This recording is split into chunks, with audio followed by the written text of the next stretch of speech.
आज हम डिस्कस करने जा रहे हैं ग्रेविटेशन चैप्टर, जिसमें हम डिस्कस करेंगे ग्रेविटेशनल फील्ड और gravitational field intensity. Gravitational field intensity को हम ग्रेविटेशनल फील्ड स्ट्रेंथ या gravitational field at a point भी कहते हैं। तो सबसे पहले हम बात करते हैं ग्रेविटेशनल फील्ड क्या होता है। ये हमारा ग्रेविटेशन चैप्टर का दूसरा लेक्चर है। तो इसको समझने के लिए हम एक एग्जांपल लेते हैं। जैसे मान लीजिए कि हमारे पास एक ऑब्जेक्ट है जिसका मास m है। तो ग्रेविटेशन जो हमारा न्यूटन्स लॉ ऑफ ग्रेविटेशन है, उससे हम जानते हैं कि दो ऑब्जेक्ट के बीच एक फोर्स लगता है जिसको हम ग्रेविटेशनल फोर्स कहते हैं। तो ये एक हमारा ऑब्जेक्ट है जिसका मास m है। तो इसका एक रीजन होता है, एक इसका अपना एरिया होता है, जिसमें अगर दूसरा मास अगर एग्जिस्ट कर रहा है तो ग्रेविटेशनल फोर्स की वजह से ये ऑब्जेक्ट उस पर एक फोर्स लगाएगा। यानी जहाँ तक ये दूसरे ऑब्जेक्ट पे फोर्स लगाता है उस रीजन को हम क्या कहते हैं, ग्रेविटेशनल फील्ड कहते हैं। यानी मान लीजिए कि ये यहाँ तक, फॉर एग्जांपल ये इन्फिनिटी है, यहाँ तक ये किसी दूसरे ऑब्जेक्ट पे फोर्स लगाता है। तो अगर इस यहाँ से यहाँ तक का रेडियस मान लें और हम एक स्फीयर ड्रॉ कर लें, तो वो पूरा स्फीयर का जो रीजन होगा, इंटरनल रीजन, वो कहलाएगा इस मास का ग्रेविटेशनल फील्ड। तो अगर हम इसको डिफाइन करें कि इसका डेफिनेशन क्या होगा, डिफाइन कैसे करते हैं, इसका डेफिनेशन क्या होगा ग्रेविटेशनल फील्ड का डेफिनेशन क्या होगा। तो डेफिनेशन जो सिंपल सा वो ये है कि the region around a body, the region around a body of mass m within which any other body experience gravitational force, the region is called gravitational field of the body। अब हम बात कर रहे हैं gravitational field intensity at a point। gravitational field intensity at a point यानी किसी मास की वजह से किसी पॉइंट पे ग्रेविटेशनल फील्ड इंटेंसिटी कितना होगा। तो मान लिया कि हमारे पास एक मास है, m है, इसका हमें r डिस्टेंस पे इसका ग्रेविटेशनल फील्ड इंटेंसिटी फाइंड करना है। r डिस्टेंस पे मान लीजिए पॉइंट P है और r डिस्टेंस पे, यानी ये पॉइंट जो है यहाँ पे, इस पॉइंट पे हमें इस मास की वजह से ग्रेविटेशनल फील्ड इंटेंसिटी फाइंड करना है। तो उसके लिए हम क्या करते हैं कि अब चेक करते हैं कि इन दोनों, यहाँ पे एक हम उसके लिए क्या करेंगे कि ग्रेविटेशनल फील्ड इस मास की वजह से यहाँ पे निकालना है। तो हमने क्या किया कि यहाँ पे एक छोटा सा टेस्ट मास रखा m0 और देखा कि इन दोनों मास के वजह से ग्रेविटेशनल फोर्स, इन दोनों के बीच ग्रेविटेशनल फोर्स कितना लगेगा, इतना होगा। यानी इन दोनों मास की वजह से, क्योंकि जो न्यूटन्स लॉ ऑफ ग्रेविटेशन वो क्या कहता है कि दो ऑब्जेक्ट जिनके पास मास हो तो उनके बीच एक फोर्स लगता है, और वो फोर्स का मैग्नीट्यूड कितना होता है, g, दोनों मास का प्रोडक्ट और उन दोनों के बीच के बाई उन दोनों के बीच के डिस्टेंस का स्क्वायर। तो मान लिया कि ग्रेविटेशनल फोर्स, इन दोनों के बीच ग्रेविटेशनल फोर्स कितना है, Fg है। तो इस पॉइंट पे ग्रेविटेशनल फील्ड क्या होगा, सिंपल से इस फोर्स को हम इस मास से डिवाइड कर देते हैं m0 और इसको हम रिप्रेजेंट करते हैं एक न्यू फिजिकल क्वांटिटी से E, और इसको कहते हैं gravitational field intensity eight point P। Gravitational field intensity eight point P, यानी Eg जो होगा, E gravitational field at a point क्या होता है, Fg m0। तो अगर हम बात करें कि what is the unit of gravitational field intensity, तो सिंपल सा है, क्या हो जाएगा, इस क्वांटिटी का हमें यूनिट निकालना है। तो इस क्वांटिटी के सारा यूनिट यहाँ पे रख देंगे। तो हमें क्या, ये क्या है, ग्रेविटेशनल फोर्स है, यानी एक तरह का फोर्स है। फोर्स का यूनिट क्या होता है, न्यूटन।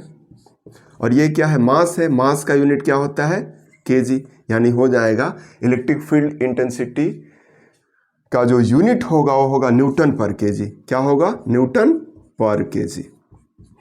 तो ग्रेविटेशनल फील्ड इंटेंसिटी का डेफिनेशन क्या होगा, किसी मास की वजह से किसी पॉइंट पे ग्रेविटेशनल फील्ड इंटेंसिटी का डिफिनेशन क्या होगा, कैसे डिफाइन करते हैं, तो होगा आपका gravitational field intensity of a body at a point is defined as by the force which is experienced by unit test mass. यानी किसी पॉइंट पे इस बॉडी का ग्रेविटेशनल फील्ड कितना होगा, यानी पर यूनिट टेस्ट मास पे जितना फोर्स लग रहा होगा उस पॉइंट पे वही इस बॉडी का ग्रेविटेशनल फील्ड इंटेंसिटी होगा। यानी किसी भी पॉइंट पे पर यूनिट मास पे इस बॉडी की वजह से जितना फोर्स लग रहा होगा उस फोर्स को इस बॉडी का gravitational field intensity at that point कहेंगे, यानी उस पॉइंट पे। तो ये जो हमने लिखा है, ये जो हमारा ग्रेविटेशनल फील्ड इंटेंसिटी का जो मैथमेटिकल फार्मूला है वो हमने ग्रेविटेशनल फोर्स के टर्म में लिखा है। इसको हम मास के टर्म में भी लिख सकते हैं, यानी इस मास के टर्म में। तो इस मास के टर्म में क्या होगा आपका, ये कितना होगा, इन दोनों के बीच जो ग्रेविटेशनल फोर्स लगेगा वो कितना होगा, Gm(m)(r²। तो हमने क्या किया था, यानी E जो होगा ग्रेविटेशनल फील्ड इंटेंसिटी वो हो जाएगा Fg/m0, यानी Gm(m)(r²/m0), तो इससे कट जाएगा, तो ये मिलेगा हमें क्या, Gm(r²), यानी gravitational field intensity at a point P due to mass m कितना होगा, वो होगा Gm(r²). तो यहां से देख रहे हैं कि हमारा G का वैल्यू क्या है, कांस्टेंट है, m का वैल्यू यानी हम इसकी वजह से किसी पॉइंट पे फील्ड की बात कर रहे हैं, तो ये मास भी हमारा कांस्टेंट है।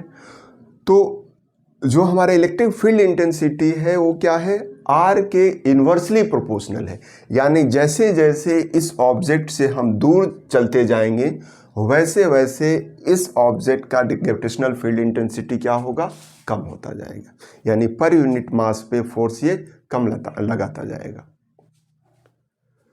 अगर हम बात करें कि इसका वेक्टर फॉर्म क्या होता है, वेक्टर फॉर्म होगा आपका, चूंकि F का ग्रेविटेशनल फोर्स का जो वेक्टर फॉर्म है, ग्रेविटेशनल फोर्स का वेक्टर फॉर्म क्या है,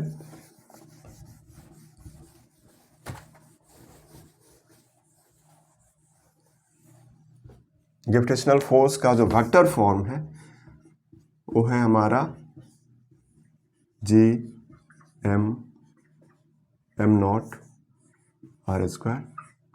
यहाँ पे माइनस, तो यहाँ पे क्या हो जाएगा, r कैप, यानी ये हो गया हमारा वेक्टर फॉर्म हो गया ग्रेविटेशनल फील्ड इंटेंसिटी का, ग्रेविटेशनल फील्ड इंटेंसिटी का ये वेक्टर फॉर्म। अब हम बात करें कि डायरेक्शन क्या, कि ग्रेविटेशनल फील्ड इंटेंसिटी का डायरेक्शन क्या होगा। तो इस पे जो फोर्स का यानी जो ग्रेविटेशनल फोर्स का डायरेक्शन होगा वही ग्रेविटेशनल फील्ड इंटेंसिटी का डायरेक्शन होगा। तो ये बॉडी इस पे जब फोर्स लगाएगी तो उस फोर्स का डायरेक्शन क्या होगा, m0 से कैपिटल M की ओर, यानी इधर F। ठीक, तो ग्रेविटेशनल फील्ड इंटेंसिटी का डायरेक्शन क्या होगा, यही होगा, यानी हमने यहाँ पे ग्रेविटेशनल फोर्स को रिप्रेजेंट किया है Fg से, तो ग्रेविटेशनल फील्ड को भी हम रिप्रेजेंट कर रहे हैं Eg से। तो यानी जो ग्रेविटेशनल फोर्स का डायरेक्शन होता है वही ग्रेविटेशनल फील्ड का डायरेक्शन होता है। ठीक है।